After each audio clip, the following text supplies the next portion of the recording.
Welcome back to the Agronomy Answers podcast. I'm super excited for this episode and for upcoming episodes because we're starting a new segment with my dad, Brian. It's called Lessons from Dad. We're going to be going over his book, Lessons from Dad, $100 an hour jobs, of lessons that he got taught from his dad. Then he's taught some to me too. So we're going to start it off with the first chapter in the book. Actually, let's start before that. What got you into wanting to create your own book? You know, it's interesting. I hadn't really thought about writing a book or anything, but I had just started writing down a few of the things that my dad had said to me over the years. And so I had a little notebook. And so over a 2 or 3 year period, anytime I would think of one of those things, I just jot it down. And then I just woke up one night with the inspiration of, I'm writing a book and I'm starting right now. And so I literally just pulled out this notebook and just started going through any of the stories that I had from him. It's not like it's a long book or anything else, but I just wanted to document that. So then I had record of all the stuff. And then also so I could pass it on to you and my other kids and just anyone else who might be interested. Yeah, and if you haven't heard about this book, you might be thinking, oh, it's a new book. It's not. Oh. It's been out for a long time. I think it got published in 2009, so I was 8 years old at that point. But let's kick it off with the first lesson, which is the title of the book, $100 an hour jobs. What does that mean to you from your perspective? Why is that such a big point, and why is that the name of the book? Yep. So basically the story is when Darren and I were growing up on the farm, and I'm not including Janelle because she wasn't out scooping hog manure with us. But anyway, this is usually when Dad would tell us this, is he'd say, boys, if you want to be successful on the farm, you got to try to find jobs that'll pay you $100 an hour or more and do those jobs yourself and pay somebody else to do the $5 an hour jobs. Now, whenever I tell that story, I just always ask people, who do you think at the time was doing Dad's $5 an hour jobs? Yeah, it was Darren and me. But anyway, his point was this, because we would literally talk. Okay, so let me step back for a second. So growing up, and quite frankly, my entire life, my dad he didn't participate in sports or play sports with me. He didn't play catch with me. We didn't talk sports or anything else. It was all business and work all the time. That's it. So we did talk economics with business besides just, hey, you have to go scoop hog manure. It was, how long does it take to do certain jobs? How much does it cost? How much could you save by doing that yourself? And then we'd run through the math on some of these different jobs. And it's like, oh, yeah, I guess as a farmer, I can see how that would be a $100 an hour job. And his point was, well, a lot of farmers could do those jobs, but instead they spend their time doing the $5 an hour jobs. And granted, today it's much more than $5 an hour. But at the time, you could have hired anybody off the street for $5 an hour to mow your lawn, fix your fence, paint the barn, any of these kind of jobs that a lot of farmers occupied their time with. So basically, it was a big time management lesson just focused on what are you going to spend every minute of every day doing, because you have a choice as an American citizen. You can do whatever you want with your time. Are you going to spend it making more money or less money, or quite frankly, doing jobs that make you no money at all? But the biggest part about it is it's not even just business related. It's just everything. Now, obviously, it's $100 an hour jobs is what the title is, but it's really doing anything in your life. If it's reading, or if it's going to work out, or if it's just going to watch TV, basically. It's just every part of your life, really. Yeah, so there's a word that gets used quite often in society, and it is driven. Are you driven to do those things that are going to make you, in your own mind, more successful? So success is something totally different for everyone. So don't get me wrong. I'm not saying, everybody needs to spend every waking minute doing $100 an hour jobs. However, I will say if your goal, your number one goal was more money, there are ways to do that legally if you just focus your time and effort on the right things all the time. But then on top of that, one of the things I believe, it's been a long time ago since I wrote it, but I think in there, I do have that basically you have choices in life that have nothing to do with money. So it's, hey, am I going to go to the bar after work? Am I going to go hang out with my friends? Or am I going to go spend time with my wife and kids?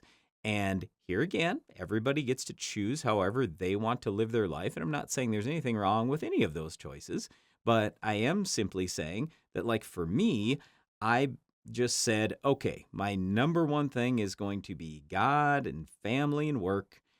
And if I'm going to focus on God, then family and work, well, that means that I've got to cut out some of the other things.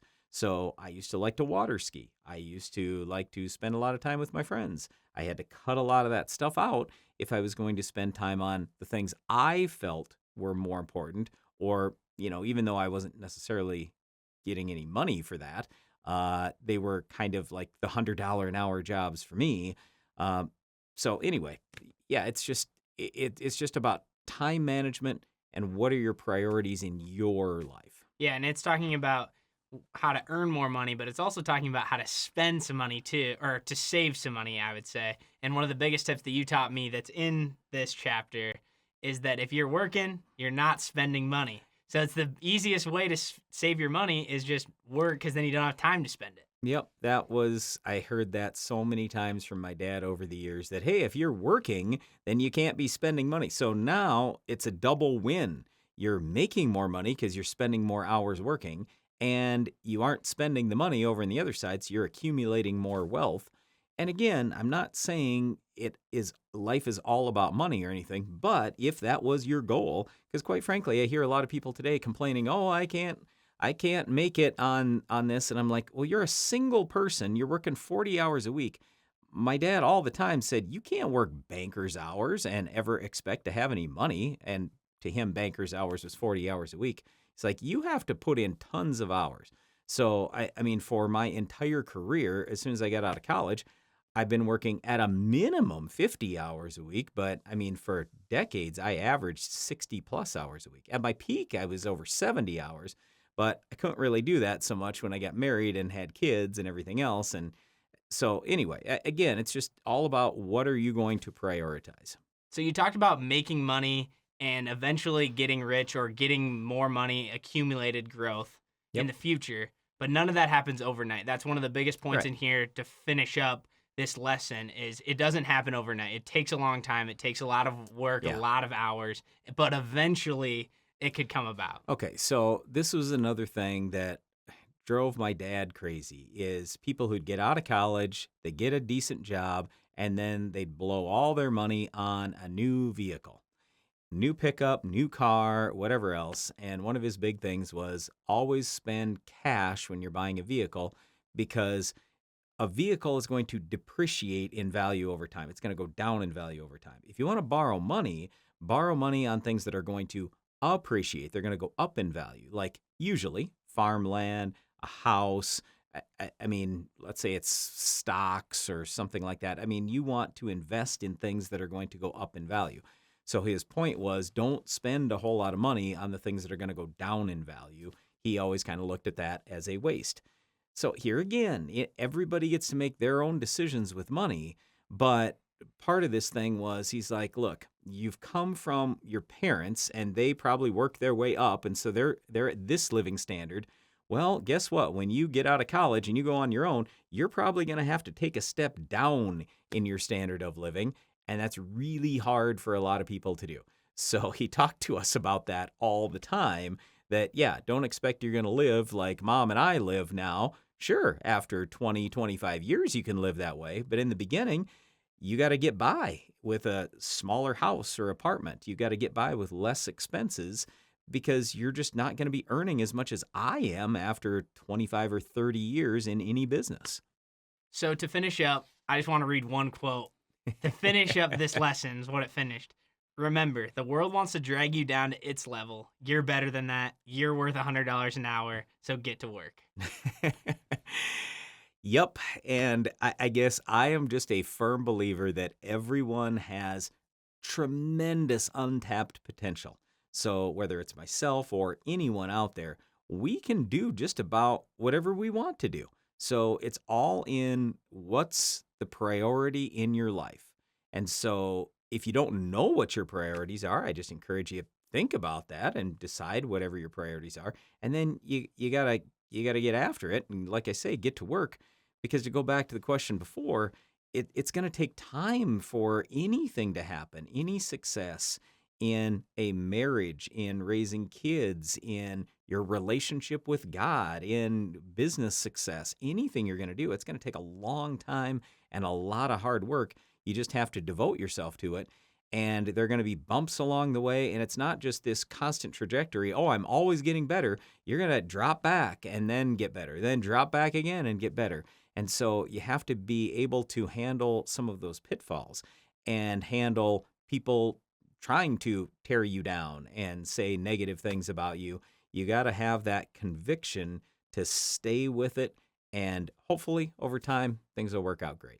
Yeah, so this has been a great first episode of Lessons from Dad. Lesson number 1, $100 an hour jobs. Thanks for joining me on this episode. You bet. Thanks. And thank you for watching or listening to this episode of the Agronomy Answers podcast. We're releasing new episodes every single week, so stay tuned. You're not going to want to miss our next episode.